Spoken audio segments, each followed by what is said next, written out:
Hello दोस्तों, मेरा नाम खुशी टूरन है और आज हम आइसोटोप्स और इलेक्ट्रॉनिक कॉन्फ़िगरेशन की रिवीजन करने वाले हैं। तो देखते हैं इसमें क्या है क्या नहीं है।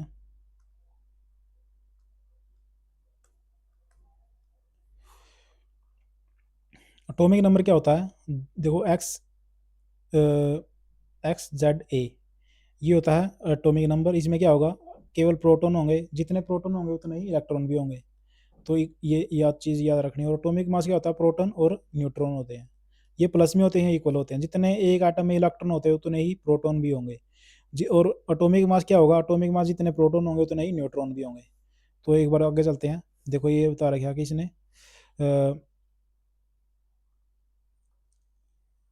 जो एटम होता है वो इलेक्ट्रॉन, देखो यहाँ ये बता रखा है जितने प्रोटॉन है उतने ही इलेक्ट्रॉन है।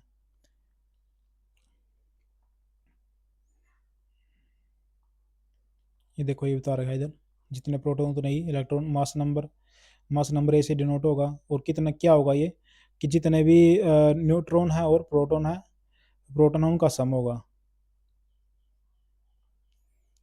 देखो, ये न्यूट्रॉन, ये प्रोटॉन और ये न्यूट्रॉन। तो इसमें बाकी ऐसा कुछ नहीं है। देखो, ये याद करना हमें, आइसोटोप्स यानी कि जो टॉप पर जो है डिफरेंट हो, उसको बोलेंगे आइसोटोप। वो टॉप पर क्या होगा, मतलब कि जिनका जो से एक एटम के जो मतलब कि जिनका एटॉमिक नंबर तो सेम है लेकिन एटॉमिक मास जो है डिफरेंट है, वो होते हैं आइसोटोप्स। और हाइड्रोजन के तीन आइसोटोप होते हैं। एक प्रोटियम प्रोटियम है, ये तो ये ड्यूट्रियम है, ये ट्रीटियम है। Protium, deuterium, tritium. अब आ गया आइसोटोप्स, हो गया ये हमारा। देखो, ये रहा प्रोटियम, ड्यूट्रियम, ट्रीटियम। आगे चलते हैं अब।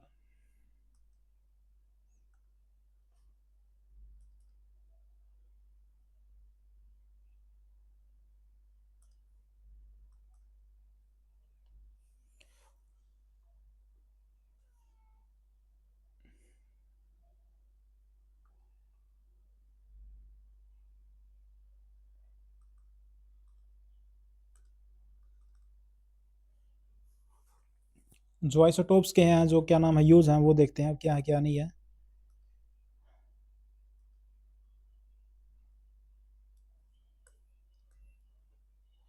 आइसोटोप्स हैं जो यूज है इनके, देखो देखो, जो कार्बन 14 है उसका यूज होता है फोसिल्स की और एंशिया जो भी ऑर्गेनिक मैटर है उनकी एज पता करने में। C14 का यूज होता है, C14 का। और कोबाल्ट 60 का यूज होता है कैंसर में। कोबाल्ट 60 का जो यूज होता है वो कैंसर में होता है।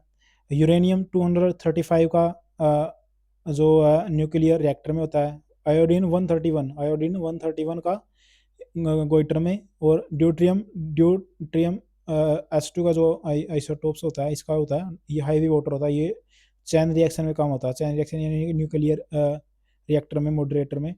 आर्सेनिक आर्सेनिक 74 का आर्सेनिक का ट्यूमर पता करने में। तो हमने देखा कि एक तो C14 देखा एज पता करने में, एनसीट ऑर्गेनिक मैटर की। सी कोबाल्ट देखा कैंसर में। फिर देखा हमने यूरेनियम 235 कहाँ पे, न्यूक्लियर रिएक्टर में। आयोडीन 131 देखा गोइटर की जांच करने में, गोइटर का वो करने में, उपचार में, ट्रीटमेंट ऑफ गोइटर। और क्या देखा हमने, देखा आर्सेनिक 135 देखा। आर्सेनिक 74 देखा। और आर्सेनिक 74 देखा, ये कहाँ पे यूज होता है, आर्सेनिक 74 चेन रिएक्शन में नहीं, आर्सेनिक 74 ट्यूमर में, आर्सेनिक 74 ट्यूमर में। और H2 तो सभी को पता, ड्यूट्रियम हैवी वाटर में। अब आ गया आइसोबार। आइसोबार यानी कि जो आइसोबार आइसोटोप के इक्वल डिफरेंट होंगे, तो ये जो मतलब नीचे डिफरेंट हो और ऊपर सेम हो, यानी कि जिनका एटॉमिक मास जो सेम हो और एटॉमिक नंबर डिफरेंट हो। तो ये कैल्शियम होता है, एक होता है आर्गन आर्गन आर्सेनिक। तो आर्सेनिक और आर्गन और कैल्शियम है ये। तो क्या नाम है,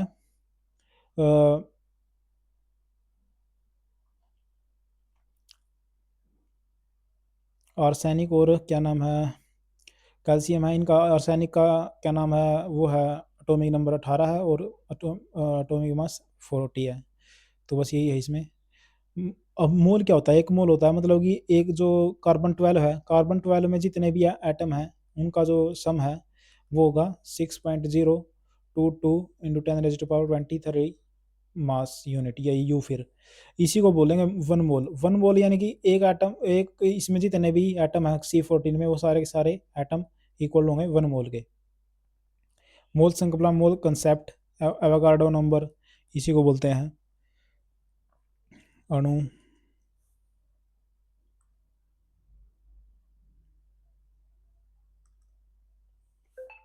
अब क्या हम देख लेते हैं इनको, मतलब कि जो MCQ देख लेते हैं इस पे, बिल्कुल आसान है।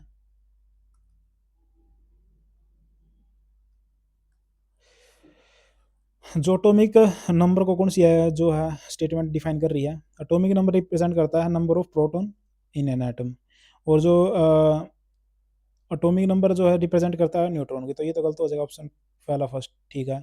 Atomic mass of an element is usually express, atomic mass को एटॉमिक मास यूनिट में बताते हैं हम। 14 न्यूट्रॉन है और 14 न्यूट्रॉन है और 13 प्रोटॉन है, तो एटॉमिक मास कितना हो जाएगा, दोनों को जोड़ देंगे 27 हो जाएगा।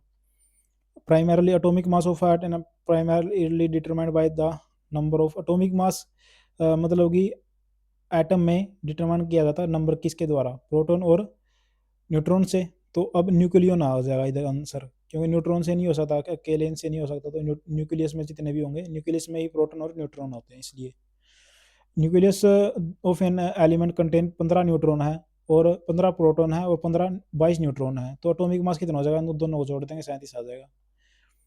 What letter represent the atomic number, कौन सा जो लेटर जो एटॉमिक नंबर को रिप्रेजेंट करता है, मैंने बताया था x Z A, atomic number Z represent करेगा। एटॉमिक मास किसके द्वारा क्या एटॉमिक मास क्या डिटरमाइन करता है, नंबर ऑफ एटॉमिक नंबर क्या रिप्रेजेंट करता है कि नंबर ऑफ प्रोटॉन कितने होंगे एक एटम में, और total number of proton and neutron in the nucleus is known as mass number. In element has atomic weight W है और एटॉमिक नंबर n है, तो बताओ कि number of proton in the nucleus कितने होंगे, n ही होंगे। प्रोटॉन तो क्या होता है, एटॉमिक नंबर ही होता है, तो n आ जाएगा इसका answer. Number of electron in an atom of an element is equal to number of electron in an atom is equal to atomic number, क्योंकि प्रोटॉन और न्यूट्रॉन इक्वल होते हैं।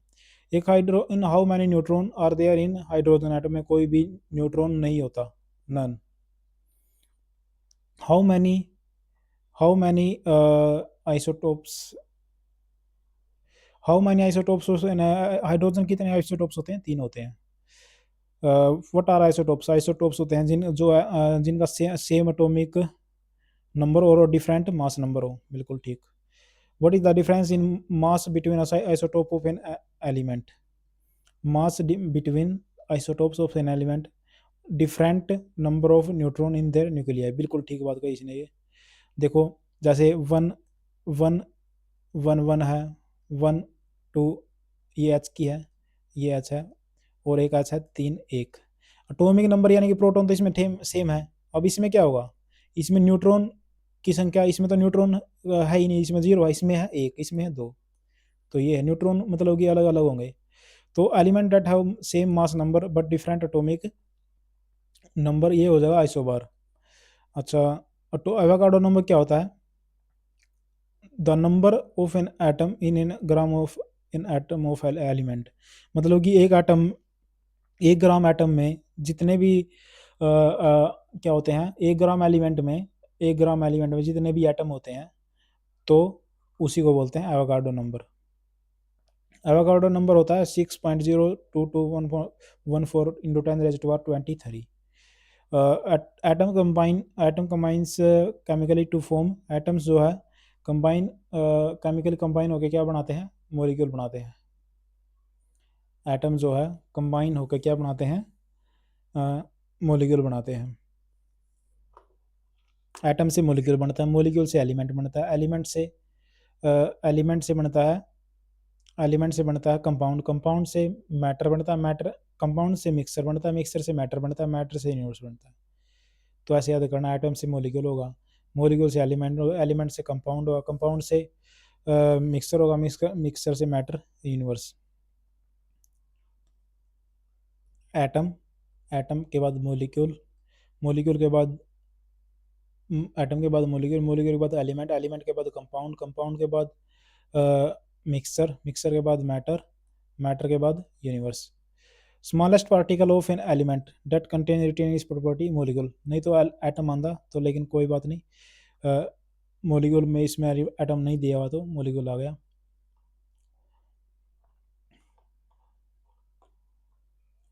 तो आगे चलते हैं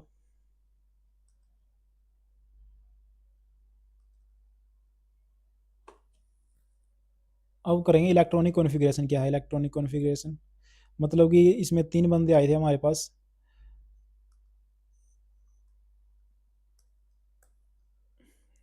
डिस्ट्रीब्यूशन ऑफ इलेक्ट्रॉन ऑर्बिट में उसको बोलते हैं इलेक्ट्रॉनिक कॉन्फ़िगरेशन। प्रॉपर्टी क्या है इसकी? एक देखो ये आया था बोहरबरी आया था, उसके बाद आया था बोहरबरी के बाद समरफील्ड, फिर सराडिंगर। बोहरबरी ने क्या कहा था, किसी ने एक फार्मूला दिया था 2n का स्क्वायर, यानी कि एक क्या नाम है सेल में कितने एलिमेंट हो सकते हैं वो बता था। जैसे सेल की संख्या पहली है तो 1 रख दो, उसमें 2 आ जाएंगे। 2 रखेगा तो 2 2 4 और 8 आ जाएंगे, फिर 18 आ जाएंगे, फिर 32 आ जाएंगे। ये उसने पहली ऑब्जर्वेशन दी उसकी। Maximum number electron in first orbit कितने हो सकते हैं? ऐसे हैं, फर्स्ट ऑर्बिट में 2, फिर 8, फिर 18, फिर 32। फिर उसने क्या कहा कि number of electron outer most orbit में वो 8 से अधिक नहीं हो सकते।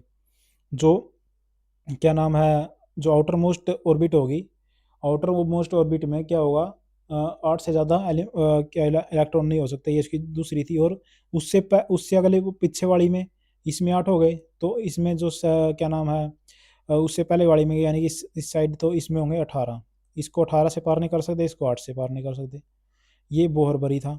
अब आएगा समरफील्ड। समरफील्ड का आएगा कि नहीं भाई, इसको ऑर्बिट को हम आगे भी सब सेल में तोड़ा जा सकता है, सेल को सब सेल में तोड़ा जा सकता है। इसको सेल अपने कहा था कि 1 2 3 है, आगे इसको इसमें तोड़ा जा सकता है, SPDF में तोड़ा जा सकता है। ये कहा था समरफील्ड ने, ये उसने बताया था SPDF में तोड़ा जा सकता है सब सेल में। फिर आया सराडिंगर, उसने कहा नहीं भाई, सब सेल को भी आगे तोड़ा जा सकता है, सब सेल को भी ऑर्बिटल में तोड़ा जा सकता है। तो क्या था, पहले ऑर्बिट था, ऑर्बिट से या फिर कह लो सेल था, सेल टूटा सब सेल में, सब सेल टूटा ऑर्बिटल में। तो ऑर्बिटल में इसलिए बताया था बोरबरी ने 2n का स्क्वायर, इसने फॉर्मूला दिया, इसने SPDF दिया। और अब ये क्या देगा, अब ये देगा कि नंबर ऑफ ऑर्बिटल, ये देगा